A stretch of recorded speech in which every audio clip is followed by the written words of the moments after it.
আমি ভারত সরকারের প্রতি আহ্বান জানাচ্ছি, আগামী 25শে ডিসেম্বরের মধ্যে আপনারা খুনি মৃত্যুদণ্ডপ্রাপ্ত শেখ হাসিনা এবং আসাদুজ্জামান খান কামাল এবং হাদির হত্যাকারী হাদির উপরে আততায়ী যারা ছিল তারা যদি ভারতে আশ্রয় নিয়ে থাকে তাদেরকে 25শে ডিসেম্বরের মধ্যে আপনারা হস্তান্তর করুন, প্রত্যর্পণ করুন। না হলে আমি হাদির রক্তের কসম দিয়ে বলছি, বাংলাদেশের প্রতিটি ভারতীয় প্রতিষ্ঠানের বিরুদ্ধে আমরা প্রতিরোধ সংগ্রাম শুরু করব। আমি সরকারের প্রতি আহ্বান জানাচ্ছি, 25 তারিখের মধ্যে যদি এই খুনিদের পাঠিয়ে দেয়া না হয় বাংলাদেশে, তাহলে বাংলাদেশে কর্মরত প্রতিটি ভারতীয়ের ওয়ার্ক পারমিট বাতিল করতে হবে।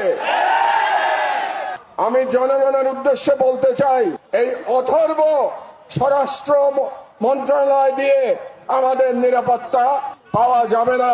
কাজেই তাদের আশা আমাদের ছেড়ে দিতে হবে।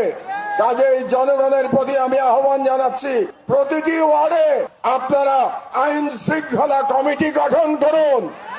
সমস্ত রাজনৈতিক দল মিলে একসাথে কমিটি গঠন করুন। তাদের দায়িত্ব হবে ফ্যাসিবাদী এবং ফ্যাসিবাদী দোসরদের চিহ্নিত করে তাদেরকে আইনের হাতে সোপর্দ করা। এই দায়িত্ব জনগণকেই নিতে হবে।